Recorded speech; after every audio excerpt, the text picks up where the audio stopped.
Welcome to the Catherine Vandome and Me podcast.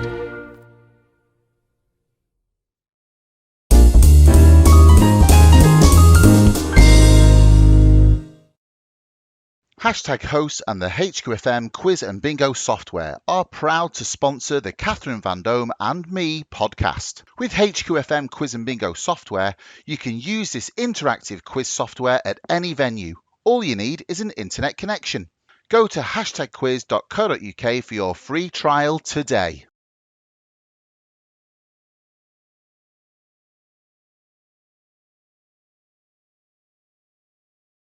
Hello and welcome to Catherine Vandome and Me, and today I'm joined by a wonderful guest who is a multi-qualified holistic therapist and wellness specialist, and she's also known as the Body Whisperer. She is based in Lytham St Anne's, and it gives me the greatest of pleasure to introduce this beautiful soul who I have had treatment with myself, and I can highly recommend. Please welcome onto today's podcast, Ana Bianchi. Hello, Ana. How are you? Hello, Cathy. Thanks for having me in your podcast. It is an absolute joy, as always, to have you onto the show.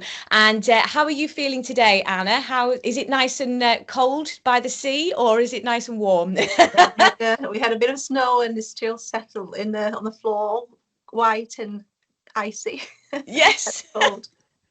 So it's been quite a chilly morning, but no, how are you doing, and what a little bit about you, Ana, if you can share with us what your backdrop is, and then we're going to take you back in time and hear a lot more about what brought you into this field of health and well-being, and what you don't know about this subject isn't worth knowing. And so just tell us a little bit of brief, because I know you've got a huge list, a huge array of qualifications and skills, and as I say, it's always a blessing to be treated by you personally. So just tell us a bit about you, Ana. Oh, thank you, Cathy. It's been a journey. We're going to perhaps explore a bit more of it, but I'm concentrating more lately on doing the modalities that I find very powerful. The craniosacral therapy, somatic emotional release, combined with the talk therapy part element, which is the NLP, and also the energy side of it. So I kind of incorporate those learnings of over 20 years into one kind of treatment. So bringing the best of everything in one kind of technique that I think I explored, and I noticed that was quite powerful in the sense that what it brings up when you allow yourself to relax in that safe space and are open to explore whatever is there that your body is to tell you, because your body is almost like a book, and once you are ready to connect with it and open, there's the stories that you're going to tell you. It kind of holds all that subconscious information that you're not completely aware of. It's not your conscious mind, and the body translates. I believe the body translates what it is that is going on. So it's been an absolutely honor to be able to facilitate that treatment to people and help their process of I think it's transformation. Really, it might be physical, it might be emotional, it might be in the mindset. So yeah, I'm quite honored to do what I do. And what a wonderful opening today of today's podcast, that you are so honoured and privileged to treat others. And that is exactly the holistic approach, that mindset that people who are in troubled circumstances, emotionally or physically, that's exactly what we want to hear, that we're in the best hands of somebody who feels privileged to treat us. And what a beautiful expression and way of sharing that today, Ana, as well, which again just embodies your heart and soul. You really have the biggest heart and soul of so many people, and of course Lytham St Anne's is where you are based, just by the beautiful seaside. So you have a lovely home base there. And what's that like, Ana? And then we're going to go back to where you were born. And so what's it like living in Lytham St Anne's?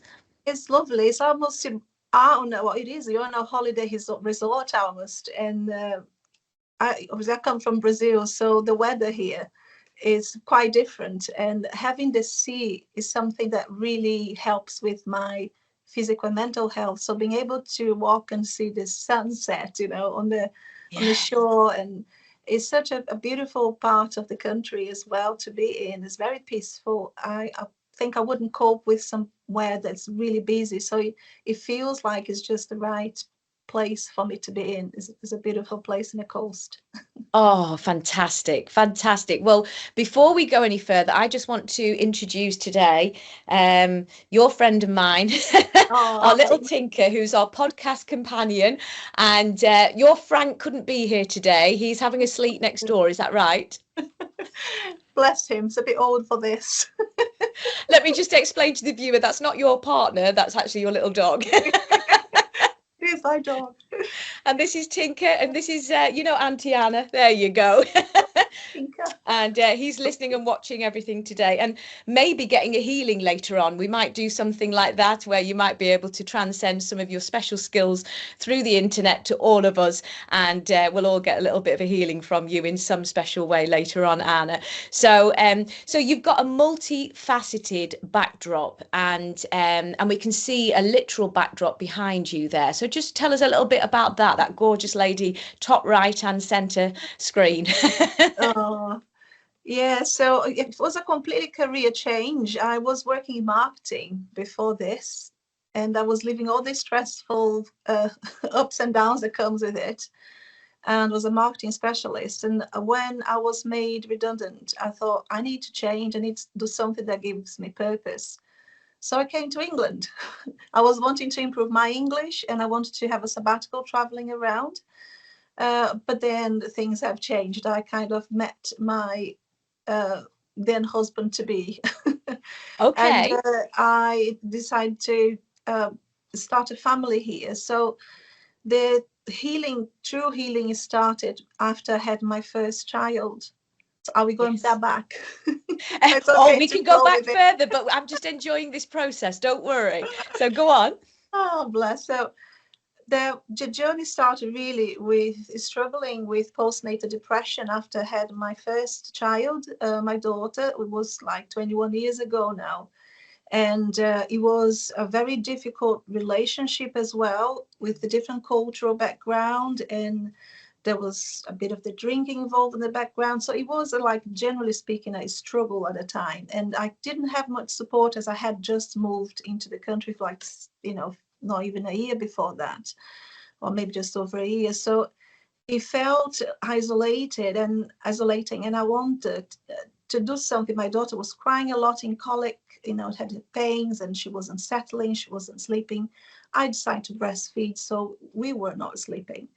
And I noticed that there was a local college doing a pack of teaching aromatherapy, reflexology, and I always like natural things. Yeah. So I went to the college and asked if I could learn aromatherapy, maybe to help my little one at the time to cope with, the symptoms, and for myself to get out of the house a little bit and have this sense more of community. So I thought I had just both things in mind. And the lady was talking to me. She said, why don't you do the whole holistic? And in 1 year, you'll be qualified in reflexology, aromatherapy, massages, like the whole pack. And I thought, yeah, okay, let's do this. And I was taking antidepressants when I started, because I was feeling obviously not in a good place. And I think previous to that, I think I only had one experience of taking antidepressants. And I don't think it agrees with my body. But that was what was given to me at the time, but the traditional way of medicine, and I didn't know anything different. So 3 months on doing the course, I start realizing that I was feeling so much better. And I'd start to went down, and I completely came off the antidepressants, and I was literally with a new discovered full of life and purpose. I wanted to go out there and help others because it helped me. And then I started my journey as a holistic therapist 20 years ago doing that. That's absolutely incredible, Anna. That's absolutely incredible. And let me just take the little tinks down. There you go, baby. That's fantastic to hear your journey, because what you're saying is you tried the conventional Western medicinal approach, and it didn't work for you personally, and so then you expanded beyond that, and you had a look at massage, as you said, therapy, and all these other sort of modalities that you were so inspired by, and changed you physically and mentally for the better, that you then obviously have decided to, you know, use those skills to empower and treat and heal other people. Is that right? Yeah, and I think reflexology at that time was the main therapy that I felt that made a difference. I could feel physical effects after having it, and how it was cleansing my body, how I was sleeping better. So although I could do, I knew other things, I think that was the key treatment at that time that really helped me. That's incredible, Anna. So that's absolutely fantastic brief summary of who you are, what you do, and what you provide in Lytham St Anne's today to help and guide others through their journeys, their healing journeys. But now I would like to take you back, if I may, right back to your young childhood. And you said you are from Brazil. So if you can go back to Brazil in your mind and share with us how it all began for you. So whereabouts were you born in Brazil, and a little bit about your parents and their backdrops? Yes, I didn't know what comes when when you ask that question. Is there quite a bit of a story there? I was brought into the world in a little town called Mojimirim, which is from the indigenous language, means a small river. So there's a lot of towns in Brazil still named originally by the indigenous people that used to live in there. So it's a small countryside inside in the countryside of São Paulo, which is a big state, and most people perhaps know about São Paulo. Capital is one of the biggest cities in the world. So I was brought up, and mom was very hardworking, and dad as well. So I had the presence of my grandparents at the time, which was my main point of reference. And it was a very humble and quite simple upbringing, and everything was like planted in the backyard, and it's like finding ways to save money, as you know, as best as we could at the time. And there's a hard working class, if you will. And but at the same time, there was a lot of abundance because things grow so easily, so much sunshine, and the earth is so fertile. And I never noticed there was anything lacking in that sense. Yeah, it was a bit different, and with things that happened throughout that brought me in to do everything that I do now as well, because there was unfortunately trauma in that childhood as well. And I think it's the first time I'm publicly coming around and I was thinking about if it was appropriate or not, but I think it kind of leads into why I'm doing, is my why now, is why I'm doing what I'm doing. So there was it's a quite an interesting situation, but I was born, and then there was another person that I found to be my dad, even though my mum was in that relationship, is still with her husband. So it was a bit of a conflict in trying to hold all this kind of information at such a young age. I think I only was only 2 years old, and I found out that she told me the whole thing. And there was the splitting up of the family. My brother's going to the army, and I'm going to this house where this abuse started from the age, I would say perhaps of 4 or 5. It didn't move in completely till I was 9, but it took all the way through when I was 11. So it is, I'm open talking about it now because we get so resilient in coping with stresses, traumas, and you don't have the sense of escapability. So it just creates mechanisms to be able to survive. And I think this is one example. I know there are stories that are much worse than mine. We're working with trauma now, and situations are better than mine. And it's not about saying what is good or what it isn't. It's just a life experience. And that obviously has an effect in later on in life in our immune system, in how we respond to stress, in how we are wired. So that experience were the precursor, what do you say in English? The precursor? Precursor, yeah. Thank you. To explore my self-healing journey. So if that hadn't happened, I wouldn't be who I am today. So in that sense, I'm very grateful for the experience, because I cannot change it. How can I make the most of what happened to me to be able to help others? So that is my philosophy, and this is my purpose. I feel like I have this mission in coming into whatever has is scarred and hurt, is also open through the wound, if you will, to bring more light in. And if I can be the vehicle of that light and help people, help others, to inspire them or to help them the journey, so that is a great compliment to me. And that journey, obviously I started a different career, but when I came to England, I was like, I want to do something that really fulfills my soul. And I never stopped studying ever since. So I went into crystal healing, astrology, Kabbalah, all these spiritual teachings, energy healing, reconnective healing, Reiki master. I had a beautiful experience of being attuned as a Karuna Reiki master by William Lee Rand, which is one of the, precursors as well of the spreading the Reiki in the world, inside Stonehenge. So Wow. all this experience was like, it was a massive spiritual journey for me in self-development to be where I am now, in the place of still growing. Is still, we never, I don't think we are finished material. We are always Yes. evolving. There's always things to heal. There's always things to progress in our self-development. So this has been my journey, and I think it's there is a beauty of Brazil. There's a connection, the tactile culture. They are very open, and if you meet a stranger in the road, they start talking about the life. There's no like holding back, and they can cry with you, even they know, if they haven't met you before. There's such an Oh. openness, generally speaking. Well, in that's what I sense from you, Anna. That's your character, and obviously my partner Mark Singleton has worked extensively with you over the years as well, and we both speak so highly of you, as everybody does, because you just generate an essence of warmth and kindness and love and genuine, sincere care for your fellow man and woman. You really, really do.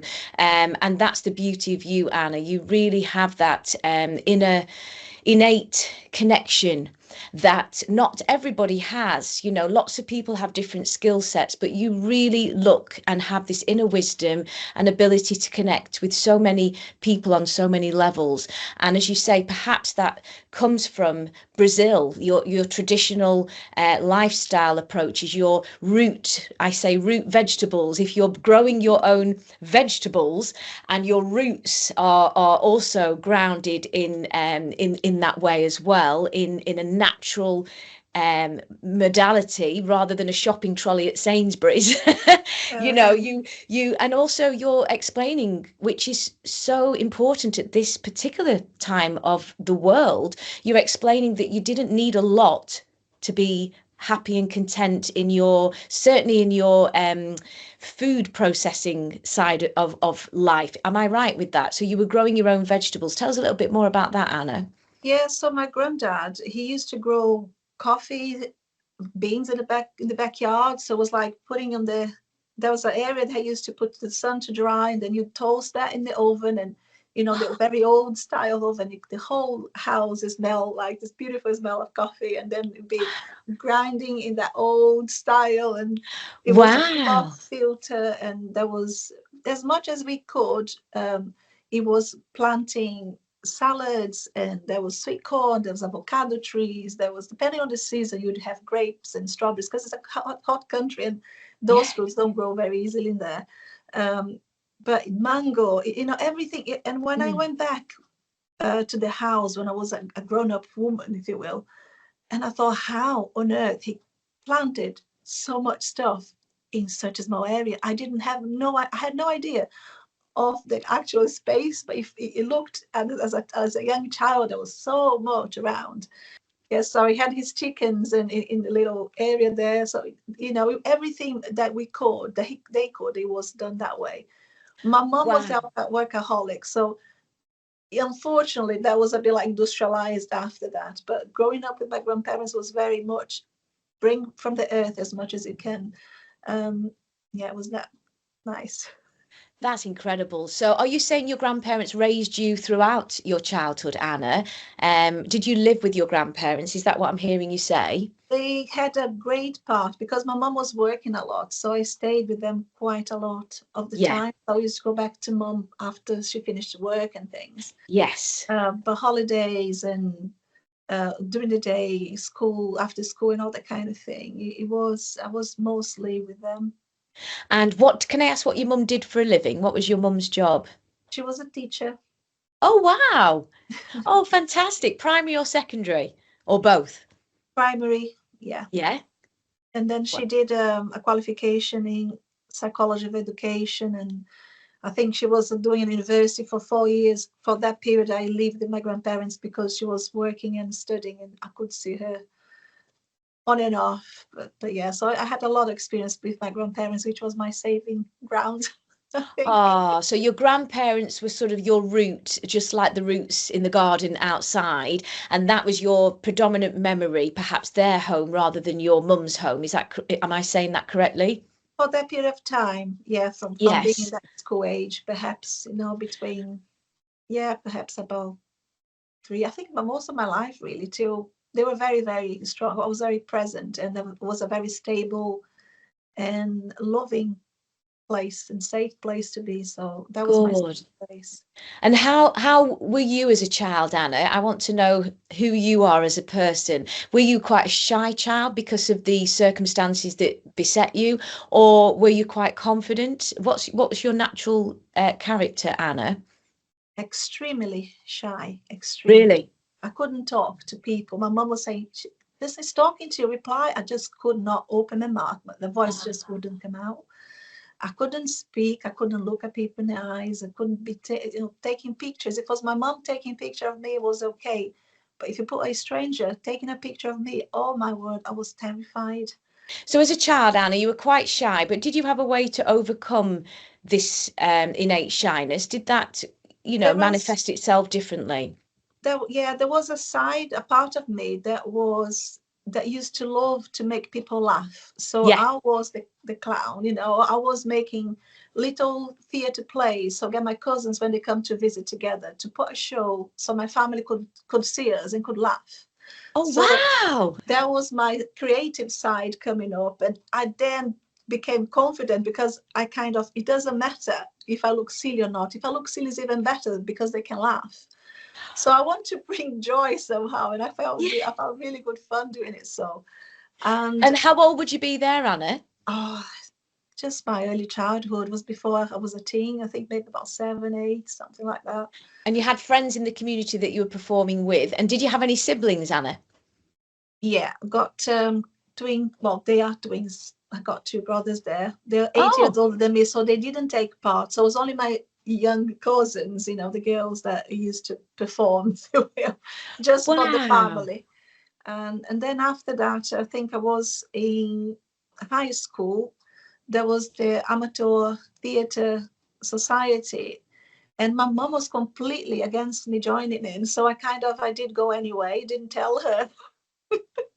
It was my passion. I just like this. I love theatre. I just found Oh, I think something about it that I could pretend to be somebody else, and yes. I could be. I just found so much fun. You can escape, Anna. What I found myself is in a world of theatre, you can put a mask on, you can be a character, and you can just forget all your troubles and escape into the magic. Would you agree with that? Absolutely.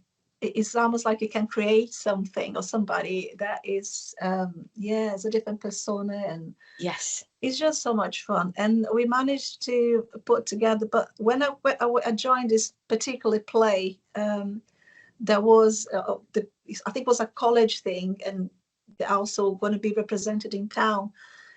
There was no more characters to be playing this bloke's character.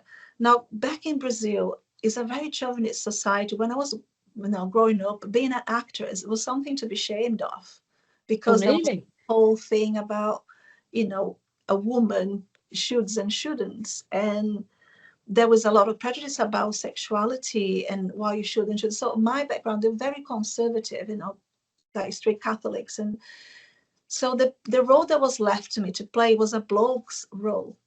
So to fit in the character, I had to be a lesbian. Okay. Which to me was great. So I thought, yeah, that's something different. And I could bring my masculine energy out, and I was really having fun with it. But my mom ended up finding out that I was doing those theatre lessons, and she wanted me to stop. And I said, I can't now because we are that far. The show is going to be in that many weeks. I cannot do it. Still, she kind of agreed with it. And I remember going then, she said that she was going to watch. And I was like, oh my God, what she's going to say.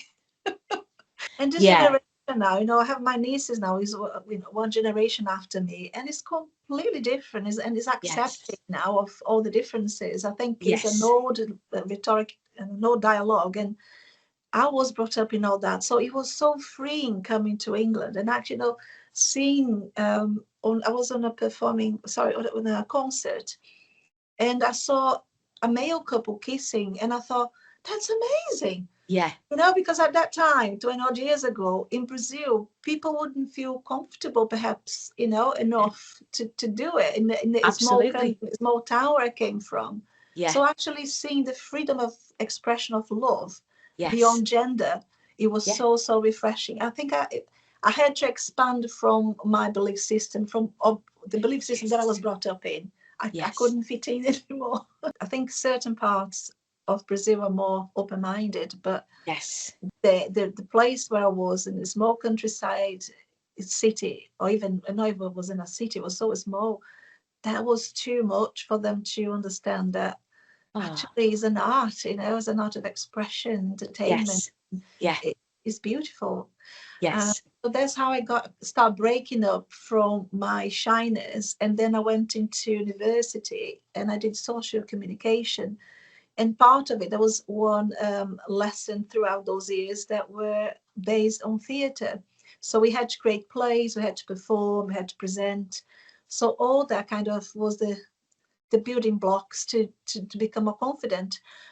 But I have to say, to be able to doing my reels, for example, on Instagram now, I had to do a lot of work on my self-talk, because then you can get exposed to thousands of people, hundreds of people that you don't even know, and this fear of judgment again.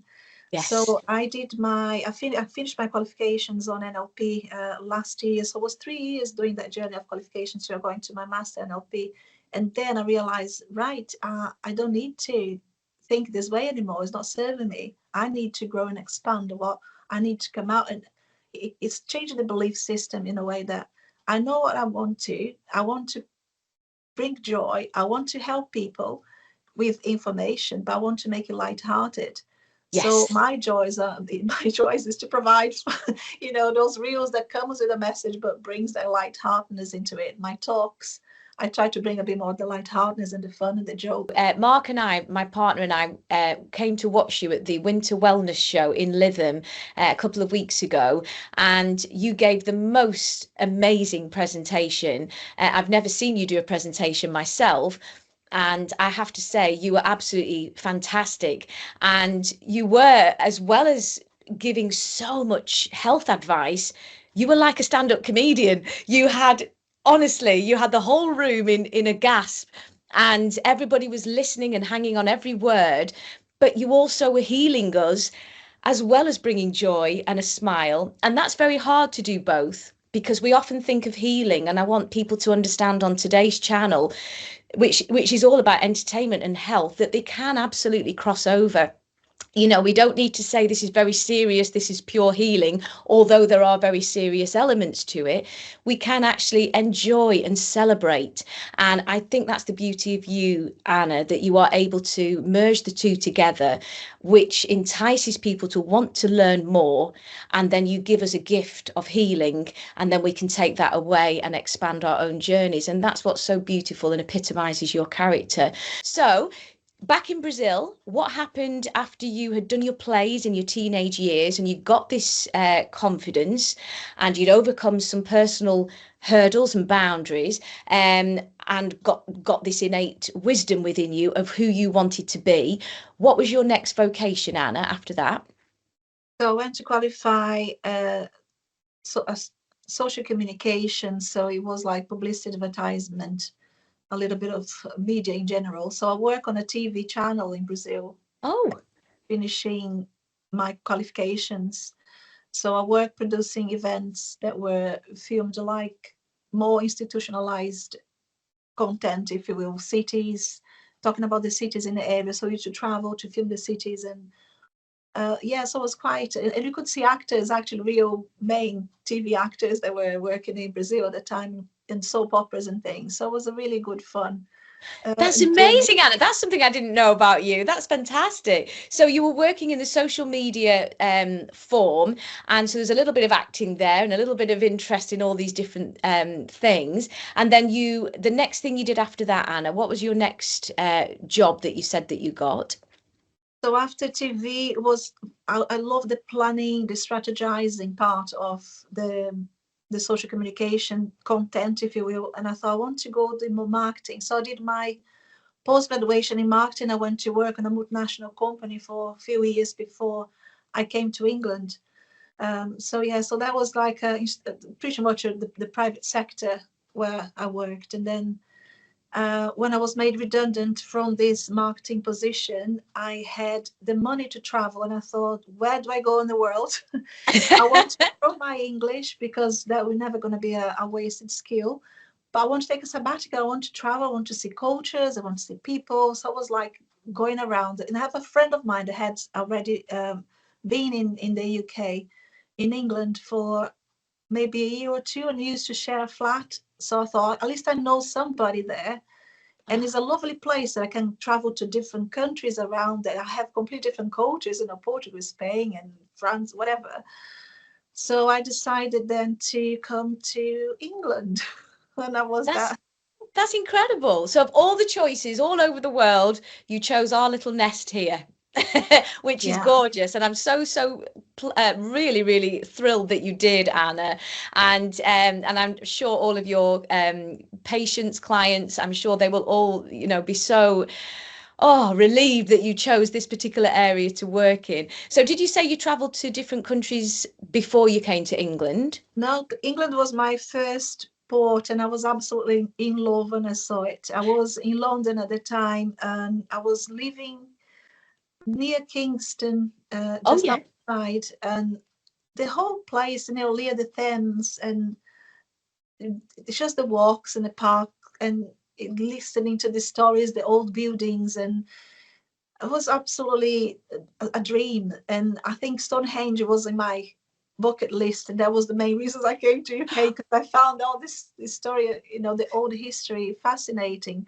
So to go to castles and to go to actually see with your own eyes the old story, or history language, the history story that you are taught in Brazil, uh, and actually be here and be able to see those places. I think up to now I'm still a tourist. When you go in place and oh, this is amazing. When is this snowing? I was telling my son yesterday. Oh, I better go in the Brazilian group chat. There'll be all these pictures now because we don't see snow in Brazil. So it's a massive event for us. So we want to be in the snow and like taking pictures. And it's like, this is awesome.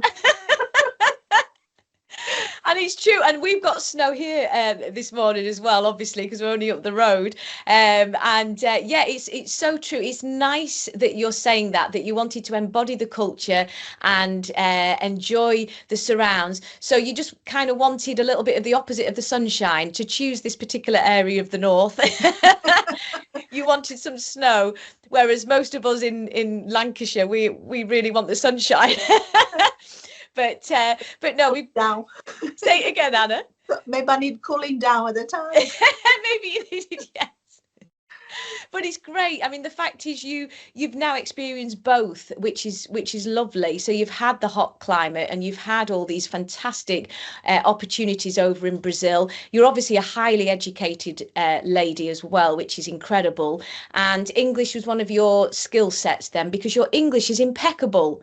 Sometimes you ask me about particular words and how to say them, and we don't know what those words are. Oh. So you're a highly educated woman. And did you enjoy taking English? And do you speak any other languages as well, Anna? Yeah, I used to be more fluent in Spanish. Brazil is Portuguese or Brazilian Portuguese, and there are similarities with the Spanish. So at one point I was much more fluent than I am now, but I can communicate. And English, I think I was still get to a point when you're living abroad. I think you forget a bit of your mother language, but you don't really know 100% the language of the Yes. country living in. So 22 years on, and I'm still learning words and still learning expressions. And It's fantastic. No, you're very, very fluent. I mean, you can oh, see that straight away. Incredible, and a very natural smile and persona as well. You come across, as I say, the heart of all that you do, and particularly the conference that we came to, the wellness show. You, am I right that you worked with another lady at that, and that you actually brought that to Lytham? Is that right?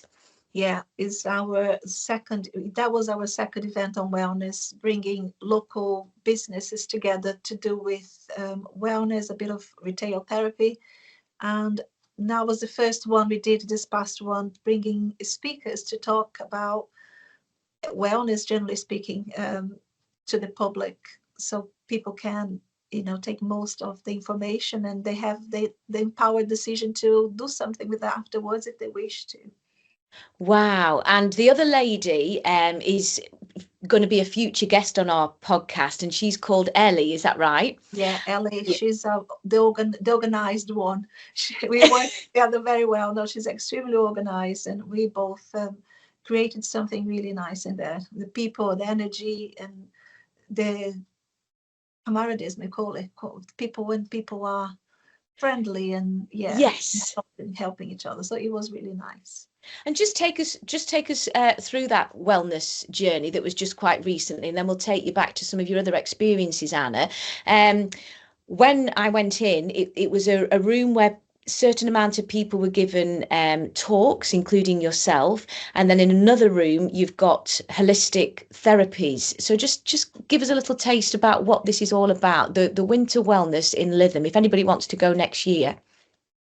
So it's a place where you can get information, advice, and taste of anything to do with wellness. So natural products. So we go from therapy, tropic. We have actual treatments, supplements, and stuff like that people can take away, some information and how they can manage stress, how they can improve quality of life. There's nutritional advice. There was people doing massages. There was actually people selling crystal jewelries, and I think there's a hypnotherapy. There was all sorts of different professionals and different businesses bringing information in how to live a more sustainable life and more natural living, I suppose, and combining that with a wellness outlook. Yes. And then through the day as well, at the same time as the actual sort of market stalls, which is so beautiful, you've also got guest talks. And just tell us a little bit about what your particular guest talk was this year, Anna. We had a And can you mix. show us a little bit? Because I really want to do the arm warming. You're talking about all the talks, you mean? Yours in particular, Anna, yours in Okay. particular. What did you share this year that you can share today? So it was breakout from stress. It's nourishing the nervous system. So techniques that you can use in your day to day to be able to become a bit more resilient to stress, because stress is likely to always have something in our lives that's going to bring stress. So what can you do to build up the resilience so we are more prepared to overcome stressful situations? You're not going to an overwhelm or a burnout state. Anna, would you be able to show and demonstrate a little bit about the wellness and healing that you did at the Winter Wellness Show this year? So one of the things for regulating the nervous system was using a technique called havening. So havening basically use the touch, the hands mainly, to finding a way of soothing the nervous system. This touch can be done on the hands, so you can stroke the palms of your hands in different directions, or you can stroke your arms from the shoulders down. So you always do up, down, and you disengage from the body and go back into the upper of the shoulder. So you kind of cross your arms. Yeah. Then you stroke your right hand, will stroke your left arm, and your left hand will stroke your right arm. And then you just feel how soothing that is, first of all. And when you are feeling this soothness into your body, your brain is more receptive of suggestions. So there's, when you mention about any positive affirmation that you want to use, or maybe if you are running on a bit of overwhelm and you feel stressed, you can repeat that word stressed into the point that you feel calmer. So if anybody listening feel that is a bit stressed, for example, you can start with the word stressed and you say it out loud. So I'll start, Kath. Would you mind following after me? Repeat after me. Yeah. So it's stressed, Stressed, stressed, stressed, stressed. stressed. And as you do it so, you might feel that the intensity of that word is losing its power. So you carry on stroking until you feel a bit calmer. Notice what the next emotion is. So let's say that you feel calmer, a bit calmer than you were when you started. So you start with saying that word then, calmer, or calmer, Calmer, calmer. And you repeat calmer, all this whilst you're stroking the arms down, for example. I calmer, find my most suitable one, calmer. But it could be your hands. You can use your hands and say calmer. calmer. Yeah. And it works. So you really, before going to a talk or before doing something that takes you out of your comfort zone and it will trigger your nervous system to respond to stress, that is a very soothing exercise. You can do it in the toilet. If you are in a public space, you can just have your hands under the table down near your legs, and you can still be taking a breath and repeating, reassuring yourself, all is well, I'm safe. So you can put affirmations as well on that. I'm safe, all I'm is well. safe. Always well. And I think thank you for sharing, Anna. And I'm sure anybody watching at home as well, that's such a simple set of exercises that don't take too much energy, particularly with people who have ME, my health condition. And I think that's really, really important that people can utilize such a simplistic, emotional, somatic release tool that they can actually utilize even if they're in bed and feel a sense of calmness and peace. And what does that do? And as you say, calms down the nervous system. Yeah. What's the purpose of that, Anna? The way it works is you have all those nerve endings in the palms of your hand, and apparently is one of the most intensive signalers to send a message to the amygdala, to your center of alertness in your brain that would signal danger to you. So because you are already, even if you're feeling stressed, because you are contradicting with a message saying this is calming, is okay, you're safe, that helps the brain to open different connections and calming that nervous system. So find the resilience then to be able to process that information. Yeah. So it can go, for example, people, if talking about trauma, if you have a grief, we had a loss, you haven't been able to complete that process, you haven't been able to say a goodbye. So we have something in Haven called role havening. So you place yourself as being the person, the departed person, whilst the client can say the things that have never been said whilst they are havening. So that creates the resolution for the brain. Oh, actually, I complete my process now, and they can put a closure, for example. So it is a very, very simple tool, but nevertheless, there's been so much more studies done these days in how it can actually interfere on the brain waves. So we go into the relaxed receptive brain wave where anything that you are processing can be resolved, if you will, or changed into a positive state. Well, that's incredible, because anybody that's in trauma of any description, in particular, whether it's grief, loss, or other traumas, this type of havening, and I think there's one on the face I want you to show me in a second as well. The havening, so this is all the way around the face, is it like that? Yeah, So there are three basic movements for havening. So you have the hands, and a person can choose whatever feels more comfortable. So Yeah, the arms, down the arms, or the face. or the face. If you have glasses like myself, it's need to take glasses More off. challenging. More So challenging. that's what I'm saying about you. You can be sharing holistic experiences, but also make us smile. And what I'm hearing from you is the havening, because this feels like you've got perhaps your mother's arms around you as a little child, or your father's arms. We have to open that up to both um, of our childhood experiences. So basically, it's like giving yourself a hug in a way, and a comforting feeling when I do that. And as you say, it may seem a little strange to some people, but actually try it and see what happens. And I think that also goes hand in glove, as you said, with the emotional. People not always find touching something suitable or soothing. So if it gets too much, if you are hypersensitive, you can use a cushion. You can stroke a cushion rather than stroking your own arms, your own face, or your own hands. So that is for anybody there that perhaps has some kind of level of neurodiversity and find that bit too stimulant. So you can use a cushion as well if you find, because not everybody has been brought up with a tactile family, or it could be the case that you're born in a way that you're just not prone to accept very well to be taught. Oxytocin, absolutely, yeah, Mm. is the love hormone, isn't it? Because it's just like you're relaxing. All the hormones that are released in the process, they're all feel good hormones. The oxytocin, yes, absolutely. And so you've got all of those gifts there. And thank you for sharing that with us today. And I think everybody now is going to be, oh. So even if your partner is sitting watching a television program and you say, give us a hug, and he says, I'm just in the middle of watching this program, you can just give yourself a little hug. You can still yourself. And so moving back in time a little bit, Anna, how did the holistic, so you'd done your NLP, and was that with Dr. Richard Bandler? That's something I've also qualified in. Was that with Dr. Richard Bandler in London, or No, was that local here?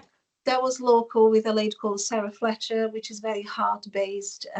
She was a psychologist previously, and she also teach multiple brain integration technique, which is I'm coaching of as a coach of as well.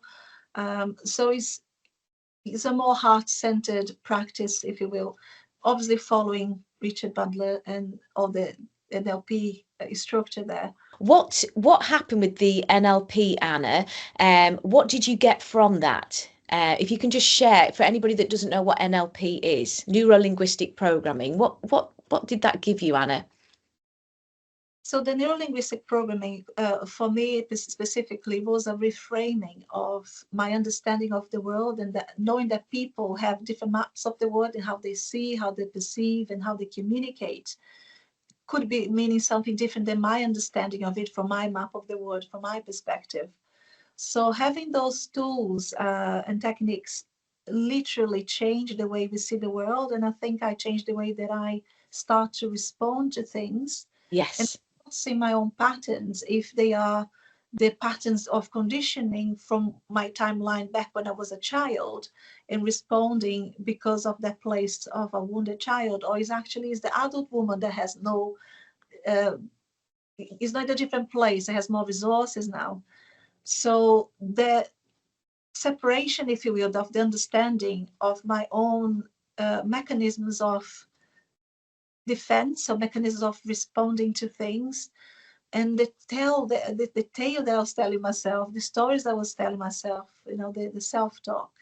So reframing all that and understanding the principles, there's never failures, only feedback, one of the principles of NLP, and be more kind to myself because of that concept.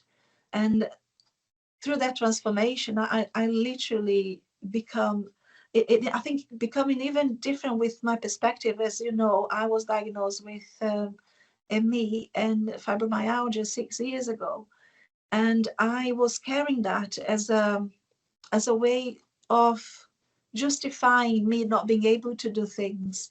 So that really helped me to reframe it and I think, right, what can I do with what I have? Yeah. And what actions can I take towards my health? Yeah. so I can live my life the best I can. So it completely changed. So I was celebrating last week, 6 years on. I still have my regular sessions of pairing. So the pairing technique is one of the treatments that ME patients are finding an amazing result to improve the lymphatic system, to help to drain toxicities from the body and mechanically operate in a better way to reduce fatigue, improve energy, and have a better body, if you will. Obviously, I explain it in the book, and Dr. Perrin's in my book, which is The Truth About Me. But I also explain in the book that you and Mark treated me, and we're going to come to that in a little while, because that was a very magical, enlightening treatment that you gave. And most importantly, the Perrin technique, how did that help you, Anna? Because obviously it's massively helped me. I was bedbound, and it's massively helped Mark, who's also got ME. He was 30 years with this chronic illness. And so how did that help you, Anna? It helped on my energy levels and becoming functional again, because I was a single mom with two, because I had split up and there was a lot of stress at the time. The financial pressure, the harassment from the ex, and all that going on. So my nervous system was absolutely shattered. Yeah. And I started to begin to notice doing my regular yoga, I could not hold the poses anymore. I started shaking. And I thought, this is not normal. Yeah. And I was cleaning the house and literally my whole body started shaking. And I thought, what is going on in my body? So I went to the doctors, did a blood test, found some deficiency in there, vitamin D and iron, whatever. Took all the supplementation, and still I wasn't well. I was seeing my clients in a week and I was spend my whole weekend laying down in bed. I couldn't do anything with my children because I was absolutely shattered. So I was like, what can I do? This is not normal. I have no answers. And then a therapist friend of mine, who I go for my Emmet, or also known as the Bowen technique, she mentioned about a local osteopath that had trained with Dr. Perry, and he was doing the Perry technique. So I thought, I'm going to give it a try. So he did the consultation. He found out where I was on the scale, how bad I was, how long I needed treatment. I think I was lucky enough to be self-aware, and I got it right at the beginning. So before it got worse, I already was having treatments. And the first 2 months, it was really difficult because my body was then cleansed and detoxifying. And I thought, do I carry on with this because I'm actually feeling worse? Yeah. So I felt really bad before I felt good again. I was just going to say, anybody that's going through it, the sort of presumed timescale is about 1 to 3 years. So for less severe is 1 year roughly of the treatment, which slowly starts at weekly and then progresses to every 2 weeks, and then eventually, it can be once a year just to top up, that kind of thing. Some people need consistent top up treatments for life. If they've got secondary issues, like I've got Ehlers-Danlos syndrome and fibromyalgia, if secondary issues, structural issues can impact on that recovery. I've been going for 9 years, and 8 of those was almost every week. So when anybody says, oh, I've done 3 sessions and I'm not better, I want to inspire people to say, keep going, because you will get there in the end, I believe. And if you have a positive mindset, that's half of your battle. Now, obviously, in my personal case, because of secondary issues, I have to be mindful that I have to continue more treatments. But in your case, Anna, you just tell us about your experience, please. Yeah, so I still go for my treatments every 6 weeks. That's my maintenance. And if I Yes. have the treatments, I start to notice the difference, not in a positive way. So I know my body needs it to keep going, to Yeah. feel normal. My old normal, if you will, before me diagnosis. And as normal as it can be as a perimenopausal woman as well, because That's it. the That's body it. is changing so much at this time of our lives. Say that again, Anna. Our body's changing a lot at that time of our lives, through perimenopause and menopause for the women. And I had this, I think, was good 3 months of crash before I started to see the results. And it's been now, nearly 6 years since I started the treatment. I went to do the craniosacral therapy with Pleasure Institute. So that's when I met Mark, because he was doing for the same reason the level 1. It's unbelievable. Unbelievable. There you are, living round the corner from us. I know. And you meet down in Brighton at the Ledger Institute training therapy. And you've done, I think it's 5 years you've both done. Is that right so far? I was surprised. Actually came to 6 years since we started Wow. the craniosacral level 1, the first course, and we did the advance last month in Somerset, and that was a continuation. It's a long journey, and there's always learning, but the experience now is becoming part of what we do more often, I think. And can you just explain to us, Anna, because we understand what we're talking about, but if you've never heard of craniosacral therapy or any of these advanced techniques, could you just explain? Obviously, we know that the Perrin technique is lymphatic drainage. Dr. Perrin's specialist area is the glymphatic system, which is the drainage of the brain. And in ME, fibro, Ehlers-Danlos, and potentially long COVID and Lyme's and a whole spectrum of different names of disease states, what Dr. Perrin has found in each of these cases is that the glymphatic system, the drainage of the brain, is both back and dual flowing. And the same with the body, the lymphatic system is doing the same. So you're not able to detoxify when you go to sleep like a healthy person because there's some sort of constriction there, and hence the consequential brain fog and all the other horrendous condition states that go with it. So the craniosacral therapy is a way of treating the body in a very subtle and gentle way to open up and free the restrictions via fascia on the bones, but you don't have any cracking or any manipulation as such. It's very gentle touch.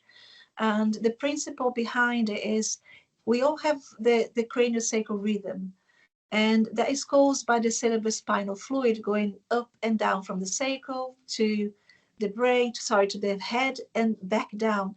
So it causes like a ripple effect in the body. So it's almost like when you have your heartbeat and you can feel your heartbeat in different parts of your body. Sometimes if you have your hands trained for it, or if you're breathing, you have the motion of the breath, you can feel in your rib cage and can feel different parts of the body too. So you are trained to become very sensitive to the craniosacral rhythm throughout the body.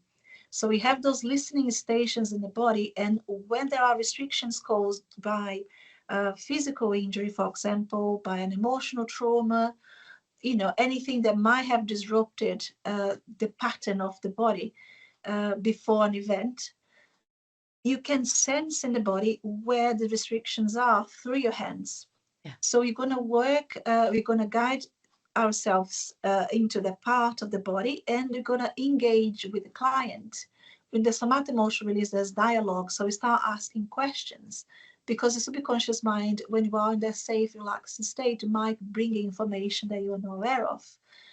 So when you are in that safe space, it's likely that, if you are in tune with the body as a therapist, allowing the client support and the client to find a way of their own healing, because we don't heal, we just support the clients heal themselves, people heal themselves. And when you're saying we, Anna, what's really important to hear is you're sort of embodying the word we. Sometimes in cranial sacral release, you can actually have dual or more than one person working on the body. Is that right? Just explain a little bit more about that, Anna. Yeah. So when I meant we, means us as a therapist practicing and clients, we as human beings, we all have the innate capacity of healing. Yes. So as a therapist, I'm not the healer, and the client is the healer. And we have the possibility of working with multi-hands, where we means we are therapists doing the job. And the cranial sacral, again, it's you're holding the skull. That's the bit, in case anybody doesn't quite understand still. You're holding the skull in a particular way, is that right? To help the fluid drainage to start to flow as you, instead of backflowing and dual flowing as in ME patients, you're helping it to guide it so that it restores balance. It prevents the sympathetic nervous system from over firing, and the sympathetics control the lymphatic system, of course. So you're basically restoring the health physically and manually in the body, and listening to and being guided by, as you say, the wisdom of the patient, who is brilliantly expressed there, that they're in charge. They're not coming to you for healing, they are healing themselves through your modality. Is that what you're saying? Yeah, and it's not only holding the cranial, it's holding any part of the body that might cause restriction. I might have a restriction on my feet that could be related to my head. So I could be treating your head through your feet. So it happens, Wow. So everything is connected. All the fascia holds everything together. Bones, structures, internal organs, visceral organs. It could be tissues, muscle tissues. It could be fascia. It could be anything. So when you are accessing the body, we call that was the diaphragmas, where we can notice where there's more restriction or less restriction. So it could be the pelvic area, it could be the diaphragm, it could be the thoracic inlet, it could be the cranium itself. So some days the same client can come twice, and in one day it would be the pelvic that I'm working on. The following session could be the cranial area that I'm working on. So we go pretty much intuitively, and what I found is specifically using that technique with this somatic emotional release part of it, which there is the dialogue, I could bring then the NLP, but also remembering that this is me specifically. I'm not talking about general practitioners. This is my own experience, because I've been practicing energy work for perhaps nearly 25 years now, at least, because I started in Brazil. There is a kind of field of information when I'm working with a client, and some people might think it's like a psychic ability. To me, there is a field of information beyond our consciousness, and I believe that we can connect in that field of information as we're having a session, between client and therapist. And whilst I'm there, I can talk things to the person that might be relevant to the area of the body that might represent something. And a word sometimes comes, and I ask could be anything to do with that. Can you tell me more about that? Or what the feelings that bring to you? So I kind of reassure and make sure that we are aligned. And as I talk to them, I can tell if the body is agreeing with what I'm saying before they even can verbalize it, because the fascia responds first. The fascias respond quicker to a question that I ask, then the brain can formulate words for the person to express themselves. How interesting, because what you're saying is the constrictions in the body, which could be anywhere from the top of the head to the toe. So the structure, particularly in ME and those other disease states, is constricting in particular areas and not allowing the flow, the lymphatic flow to run smoothly. And if that has got constriction, well, that's your detoxification. And if you're not detoxifying, then obviously, where are those toxins going? They're going back up into the brain and unfortunately building up. And that's what Dr. Perrin says ME is. It's a build-up of cytokines, heavy metals, all these different diseases, whatever, in the skull, in the brain. And unfortunately, we're not detoxifying efficiently. And also there's a structural abnormality, isn't there, Anna? There's in a lot of Dr. Perrin's patients, not every one of them has got the flat upper thoracic spine, but mine is really inverted. And of course I've got Ehlers-Danlos as well. So my rib cage is very constricted. Do you find in your own body, Anna, have you got that flat upper thoracic spine? Yeah, I do. My flat upper thoracic. I do have it. I tick that box. So it's interesting, because that was one of the 5 physical signs that Dr. Perrin found. I mean, almost 40 years of expertise in his area. But what you're also finding in your expertise is that patients are potentially holding on to emotional traumas, physical traumas, and that could give you a stiff neck. You know, when people say my back's sore, my neck's sore, we're holding those traumas. And I'm going to let you explain that much more clearly because you're the expert in this. What's happening in the body when we're in trauma? Yeah, you nailed that explanation there. And I think this is it. You are growing up as a child up to the age of 7, pretty much in a transit state, absorbing everything that is around you by default, and you create a pattern. Now, if this pattern was not being supported, for example, or not feeling the emotional support, it's likely, for example, that you're going to have problem in your upper back and your thoracic spine as you grow older. So my case, for example, that was how I perceived the world emotionally. I didn't have enough support, and that was my scoliosis around the area. So subconsciously, your body constructs those mechanisms. And I said it before, your body is your book. Once you start to understand what conditions or even the structure of the body, I know you can tell, oh, if I have an accident, for example, Yeah. And that was the cause. You know, sometimes even accidents and how you recover from them are linked to an emotional response.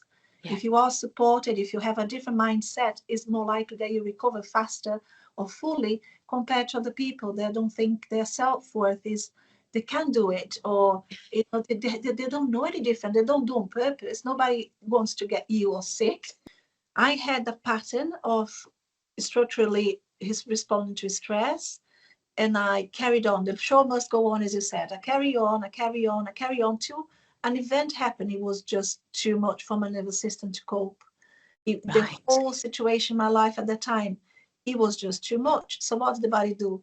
It shut down Yeah. because, you know, it's just too much adrenal fatigue. It's too much stress. It's too much everything. I can't function in that level. So your body will say, right, something has to be done differently. So yes, structurally, you need to provide those treatments, or you need to receive those treatments Yeah. to be able to function physically. But I don't, my belief is that cannot go alone if you don't have Yeah. a mindset that supports it, that Yeah. you believe. I think me, the word and me, it's about you as well. It's about us with that condition, bringing the attention to ourselves and stop being the people pleasers, you know, learning to say no, because we don't have limits, not only for ourselves, we go far and beyond sometimes for other people to make Yeah. sure everybody else is okay. Yeah. So, you know, the self-esteem is like putting boundaries. And I think it's the self-awareness Yeah. of your worth. And that again goes back into the way you brought up, the way that you believe that, you know, things should be done in certain ways so you can be accepted and you can be loved, because this is our innate need. You know, it's connection. And you're going to do things to get approved, to become part of the tribe, or to do whatever.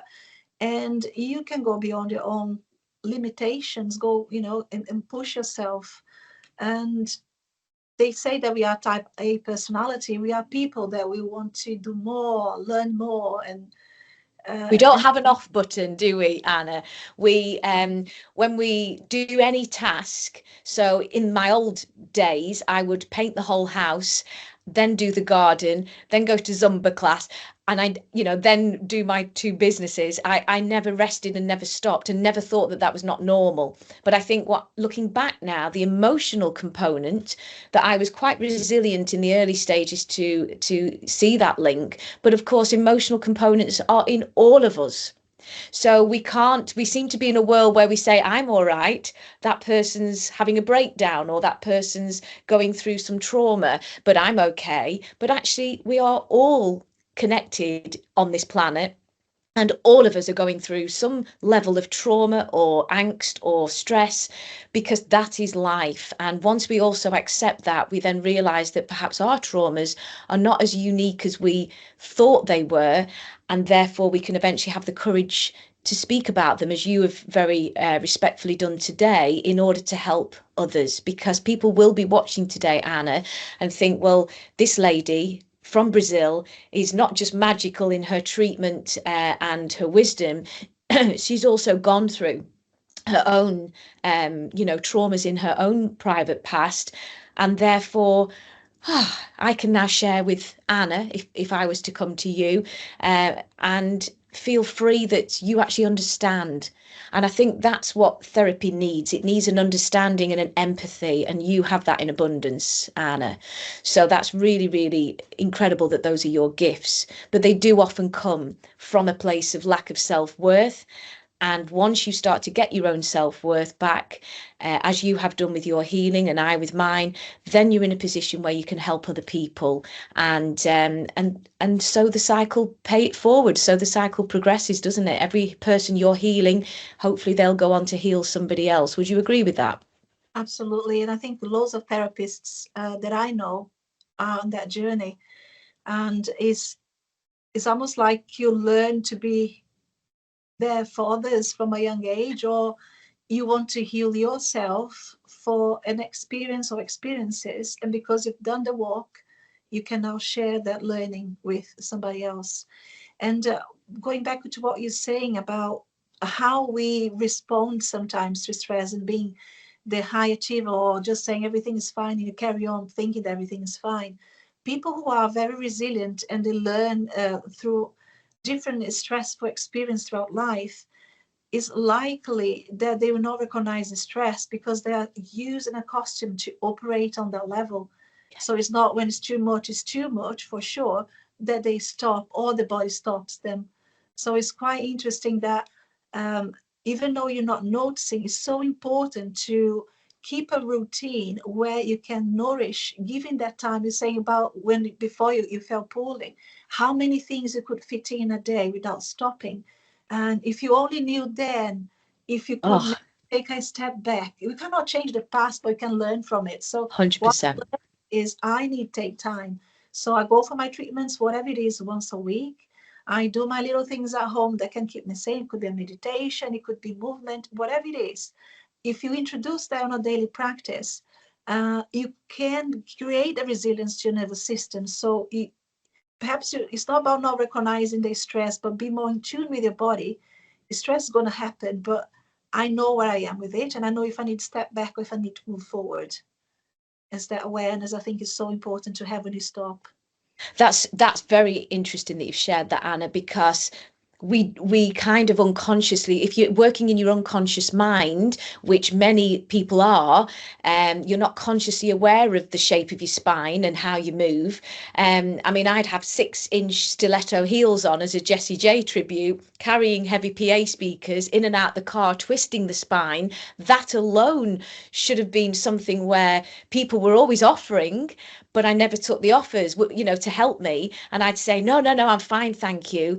And I'm only a petite little thing. And eventually there's that extra strain on the spine, which Dr. Perrin highlighted as one of my precursors, was because of carrying these massive heavy weights. So there's all these different components as to why these disease states happen. But with your incredible therapy, which is incredible. And I want to make us both smile now by saying that you and Mark gave the cranial somatic emotional somatic release therapy in your as I extended the arms, Mark was pulling one arm and you were pulling the other arm, and I ended the treatment by saying, is this the Jesus release? And we all fell about laughing. But the point is, you can laugh as well, because there has to be laughter in healing, and emotions do rise and fall, don't they, in the process of healing. You take us further with that. Absolutely. It can be humorous, and the laugh is such a way of releasing things from the body, from tensions. And there are moments that people will cry because they will, out of the blue, just not specifically remember one event, but it's just what the body needs to do to release and get rid of. Some people need to scream. Some people have to do, whatever it is that the body needs to do to Yeah. be able to cope with that release. And what you did was, I think you were stretching legs and limbs between the two of you. One was holding the head and doing the cranial sacral, the cranial, and then another person was stretching the limbs. And in the end, you were both stretching the limbs. And my goodness, that's where the dual treatment comes in, Anna, as very beneficial as well, doesn't it, to patients, clients, so that you've got somebody moving the skull. And you take us through what happens where you and Mark talk to each other. I think there is a communication without words. The body does something, and we both can feel it. When you look at each other, yeah, it's doing it. You know what's happening. So through the fascia of the patient receiving it, the person receiving it, like yourself, we could feel where we need to go next. It's almost like an instinctive process, intuitive process. And whilst we're both covering parts, because it's with one person doing the treatment, it is great, it works. But if you have two, it's almost like I'm covering two ends, and this energy can flow faster, can release faster. It can happen of accelerating a healing process if you have somebody else with doing the multi-hands, because you have more access to more resources around you, another therapist there, not only holding their space, but helping to hold the fascia, the organs, whatever it is, to help you to facilitate the process of release. And I can, as I say, I can genuinely say that your hands-on treatment was just incredible. And that's emotional somatic release. That's one of the components that you offer, Anna. And just tell us all of the healing components that you offer in your services, that people can then align with and decide which treatment modality they would like to choose with you, Anna. Thank you, Cathy. So it's mainly the somatic emotion release via craniosacral, and that encompasses the energy side, the physical, and the speech part, the talk therapy part of it. So that is an encompassing treatment. Also reflexology, I'm absolutely passionate about it. Still, people come not telling me still sometimes on consultation form that happened years ago, and the feet still can tell you there was an imbalance there, and it's just fascinating. And energy healing. So this is another modality I've been doing for, as I said, 25 years. It was my first modality to practice. And I offer that not only in a one-to-one, but also on retreats. And I'm offering as well wellness days to the corporate. So to bring that awareness of how to keep the nervous system regulated in the workplace. Wow. So, and that's where you've joined with Ellie, and you're doing these, you've got another talk next year, is that right? Where's the next opportunity that people can find you, Anna?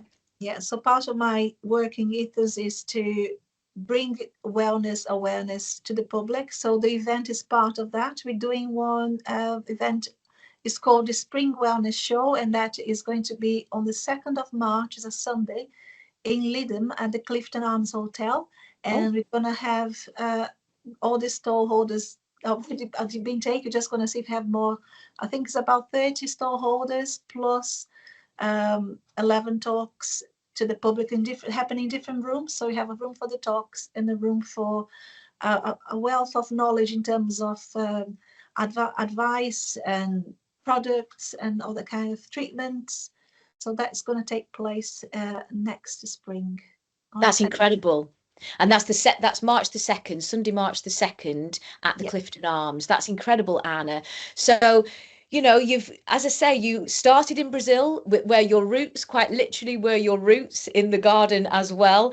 And you had this wonderful grandma and granddad, and obviously, mother support as well. And you have now expanded.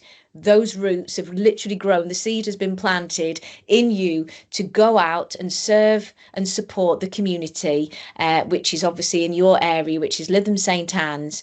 And I just want to say today, it's been an absolute pleasure speaking with you today, Anna, because you really are the body whisperer. I think that embodies you beautifully, and what a lovely phrase. And you are now ready for anybody that wants to get in contact with you. If there's anybody who wants to utilize your services, which is trauma therapy, emotional somatic release, body work, mind work, and all that embodiment that you have had 25 years of hands-on and your own healing journey to match as well. And I think it's so important that you share with us that you continue to have your own treatments to continue to refill your cup, because a lot of people, when they go into therapy, particularly type A personalities like you and I, they then expend all their energy that they have perhaps saved up over a time, and then they're poorly again. So to stop the boom bust, which is a very ME phrase, you're saying that you refuel your own cup. You have the pairing technique because that's specific to ME treatment. You also go to other different healing modalities that are always on offer in your wellness conferences, so March the 2nd, and you also align yourself very importantly with people who come from a similar empathetic, non-toxic alignment and background. Is that right? So you make sure that you're in a safe space with the people that you surround yourself. Is that correct, Anna? Yes, it like attracts like. So I try to keep people that have the same vibe, if you will, the same. Yes, the And same. I'm hoping to do more multi-hands-on with Mark as well, because Mark is an excellent therapist himself. So watch us 2025. So 2025. So my partner, Mark Singleton, who was on my original introduction podcast interviewing me, he also does the pairing technique in Fulwood, where we live, Preston. So first of all, thank you so much for coming on today's show, Anna, and sharing your beautiful, incredible life experience all the way from Brazil right up to the seafront at Lytham St Anne's. And what a colourful journey and spiritual journey that you have taken us on today. And thank you as well for sharing holistic modalities that people watching can embody and do. To finish today, can you share with us, as we do the treatment, you can share today, Anna, as we do havening, a final few words and where people can find you should they wish to get in touch. There is an email address, which is Ana Bianchi Coach, so ANABIANCHI coach @gmail.com. And you can find me on the social media as well, and is Ana Bianchi Therapist on Instagram, for example. From there, you can get the links to all the stuff I do. Fantastic. And last words from you, Anna, for anybody that's going through anything. There is hope. And what's the last words from you? Believe in yourself, and there is always hope. Anything and everything is possible if you believe, and you give yourself the chance to connect, to find the answers that you need, and to take care of this beautiful body of yours, because this is the way you're expressing your soul here now. So yes, just be very much in appreciation and gratitude, and that really shifts the chemistry of your body, and that shifts your consciousness. It shifts your perception of the world. Beautifully spoken by the beautiful body whisperer. Thank you so much for today, Anna. God bless. Have a beautiful day ahead, and I can't wait to see you again soon. Thank you so much for your time today, Anna.